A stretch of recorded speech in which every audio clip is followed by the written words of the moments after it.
Coucou à tous et bienvenue dans la première vidéo de l'atelier du mort d'art. Je suis Laurine, une créatrice qui s'inspire de la forêt et de ses animaux. Dans mon atelier, je mêle dessin, aquarelle et bientôt mes premiers tatouages. Je pratique aussi la pyrogravure, même si vous n'en verrez pas dans cette première vidéo. À côté, je travaille en communication pour des associations culturelles. Je ne suis donc pas créatrice à plein temps, mais c'est mon objectif. J'ai créé cette chaîne pour partager mon parcours, mes projets, mes galères aussi, et vous montrer ce que c'est de construire peu à peu sa vie de créatrice. Bienvenue dans mon univers entre crayon, nature et rêve en construction. J'espère que cette première vidéo vous plaira autant que j'ai aimé la réaliser. Bon visionnage à tous! Début octobre, j'ai participé au festival des citrouilles enchantées à Courtefontaine dans le Jura avec mon chéri Jordan, le meilleur assistant qui soit. Sur le chemin, plus on approchait, plus le temps se dégradait. À la base, on devait être en pleine forêt, mais l'événement a dû être rapatrié au centre du village, ce qui n'a en rien enlevé à la féerie. Une fois le stand installé, voilà ce que ça donne. J'étais très contente du résultat. J'avais les pyrogravures, les aquarelles encadrées, Murmure sauvage, que je vous présenterai bien sûr dans une autre vidéo. Les gens du Jura sont vraiment adorables. Même avec des averses, ils ont répondu présent et avec le sourire. J'ai fait de très belles rencontres, notamment avec Sarah de la Fabrique des Mignonneries, que je suis depuis le début sur Instagram, et qui vend des céramiques entièrement réalisées à la main. Je vous laisse admirer ses nombreuses créations, en tout cas, moi j'adore.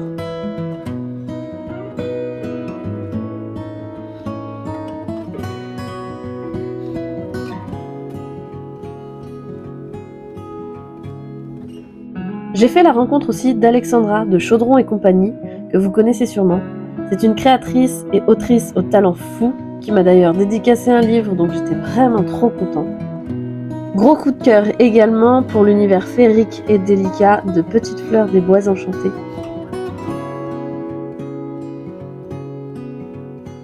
Côté spectacle, j'ai été émerveillée par la voix envoûtante de Santa Dedemona, chanteuse, conteuse et danseuse qui a repris des musiques de films, de dessins animés de manière sublime. Je vous laisse écouter. La légende qui comme ça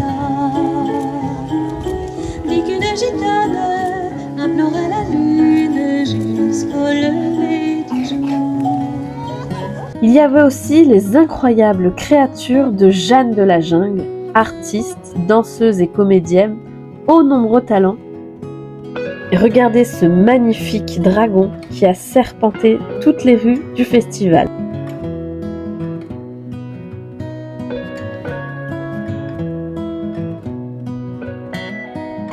Le croisement aussi avec une petite licorne, donc petit poney avec des ailes. C'était vraiment très très mignon, les enfants étaient trop contents, ils voulaient tous des photos avec. Et puis, cerise sur la citrouille, on a eu la visite d'une femelle hibou trop mignonne qui n'arrêtait pas de se retourner vers mon stand. Vraiment trop chou. Alors, je sais plus quelle association c'était, mais j'essaye de vous la retrouver très vite et de vous la mettre en lien.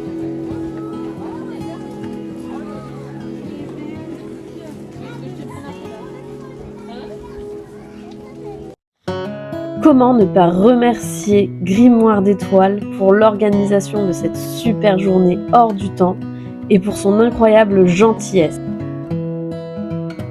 Regardez son travail, c'est vraiment magnifique. J'ai hâte un jour d'aller dans sa boutique.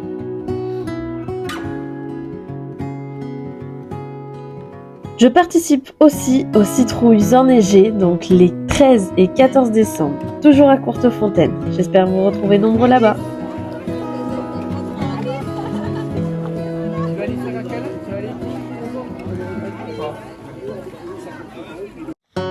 Retour au calme à l'atelier, une semaine après le festival, avec la création d'un portrait au crayon pour une commande personnalisée. Donc il s'agit du portrait d'une petite fille, avec une composition florale autour du visage, que j'ai eu l'occasion de réaliser d'ailleurs plusieurs fois, et c'est génial car j'adore son regard. J'avais déjà fait des recherches auparavant pour la composition et le tracé était donc déjà fait. Il ne me restait plus qu'à faire les ombrages, donc en nuances de gris. Je commence toujours en haut à gauche pour ne pas salir le dessin avec mon bras et petit à petit le portrait prend vie en faisant bien attention aux formes, en prenant le temps de tout observer, car l'observation c'est 50% du dessin.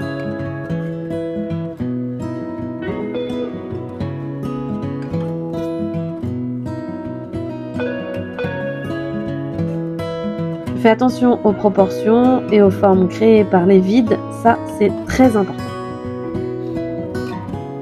Je termine par les détails et les ombres, seulement une fois que les proportions sont justes. J'utilise plusieurs crayons de nuances de gris différentes. Ça sert à pas casser les pores de la feuille en appuyant trop avec la mine.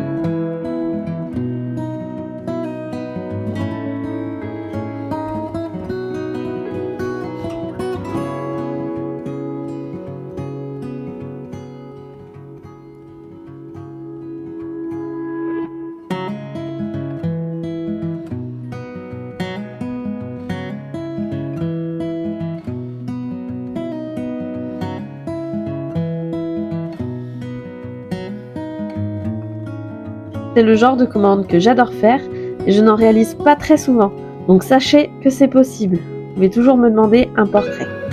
Avec bien sûr autour une composition forestière ou florale, c'est vraiment dans mon univers et c'est le top à travailler. Voici donc le résultat. Alors, vous trouvez comment ? Lui, en tout cas, il adore, il n'a pas arrêté de me faire des petites papouilles sur les pieds pendant toute la durée du dessin.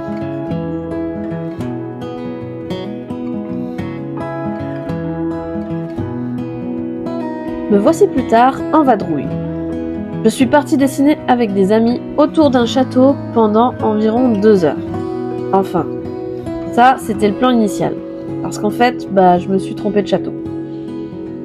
Donc le temps de m'en rendre compte et d'aller au bon, j'étais déjà bien en retard. Et pour ne rien arranger, j'avais oublié ma trousse. Donc j'avais juste un petit crayon à papier pour toute la session. Et ça, c'est pas top. Mais c'est pas grave. Heureusement, le lieu était superbe, avec de grandes sculptures dans le parc, des arbres magnifiques et plusieurs bâtiments. J'étais avec des talentueux adeptes de sketching, moi j'en fais pas souvent, mais c'était un endroit qui donne très envie de refaire, cette fois avec un peu plus de matériel. En comparaison, certains avaient même emmené le café. Un lieu donc à refaire, mais avec beaucoup plus de matériel et pas de retard. Une semaine plus tard, direction l'atelier pour un projet un peu spécial car il s'agit de mon premier tatouage que je vais réaliser sur quelqu'un.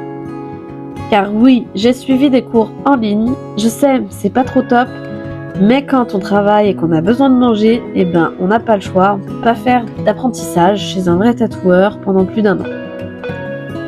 Je vais pas tarder à faire la formation hygiène et salubrité, donc je me lance bientôt.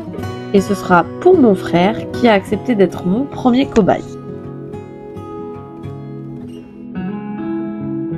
Pour tout ce qui est tatouage, je travaille avec la tablette tactile.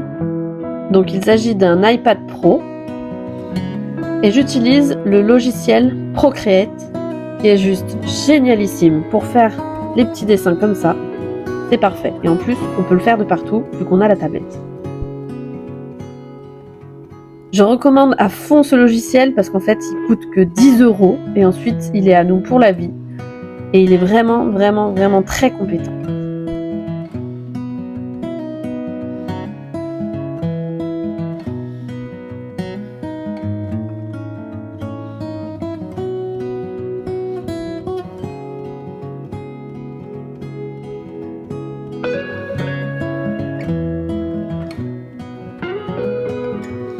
Le motif, je l'ai dessiné il y a longtemps. C'est un casque spartiate entouré de feuillage. Sur le premier essai que j'ai dessiné, je n'étais pas satisfaite du tout car les feuilles ressemblaient à des plumes. Je retravaille donc à ce moment-là sur le motif de la feuille et j'épaissis les contours du casque pour le faire plus ressorti.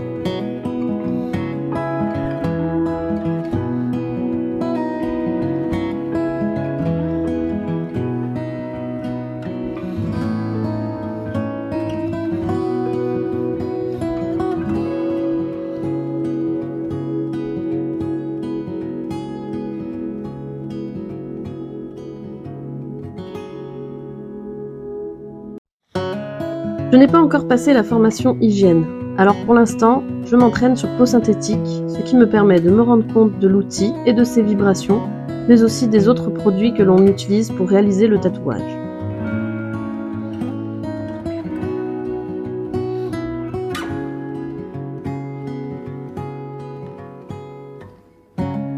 Ça va maintenant faire 20 ans que l'univers du tatouage m'attire. Je voulais vraiment me perfectionner dans le dessin avant de me lancer. Je sens donc que c'est le bon moment et j'espère que cette activité deviendra une de mes principales dans l'avenir. En tout cas, c'est un tout nouveau monde qui s'ouvre à moi et j'ai vraiment hâte de vous le partager par la suite. Je vous laisse avec la suite de la vidéo en avance rapide pour découvrir l'évolution de ce super tatouage.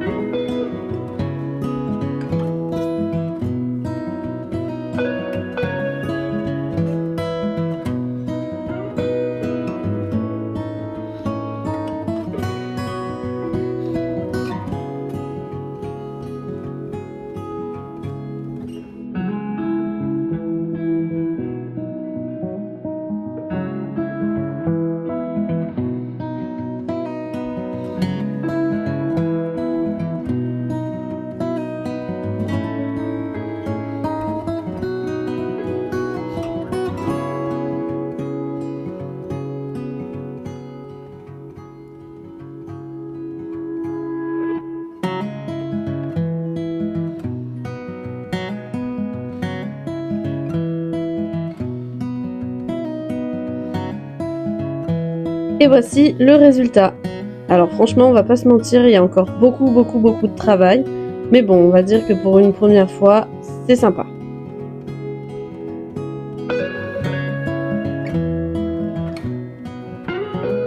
Le week-end d'après, direction la foire de Saint-Quentin-Fallavier. Une grande première pour moi, j'ai fait des salons, des expositions, des médiévales, mais jamais de foire. J'ai trouvé la foire vraiment bien organisée, les bénévoles aux petits soins. Nous nous sommes installés très rapidement et j'ai bien aimé le rendu de mon stand avec plus de caisses en bois. Je venais tout juste de recevoir mes petits puzzles, donc je voulais savoir si ce produit allait fonctionner. L'ambiance était sympa et le temps a été clément pendant un long moment. Mais pour ne rien vous cacher, c'est vrai que les gens viennent surtout pour des churros, des marrons chauds ou la tartiflette. Donc pas la meilleure foire pour les créateurs et artisans.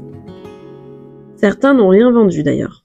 Alors je vais pas me plaindre, car j'ai quand même vendu des livres, des tasses et quelques puzzles.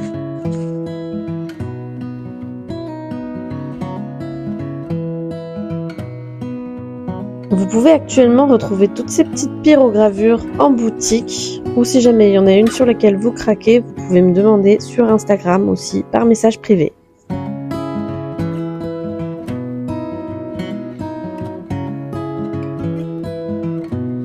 C'était la commune natale de mon chéri, ce qui a rendu le moment hyper chouette, mais je ne pense pas qu'on refera des foires par la suite.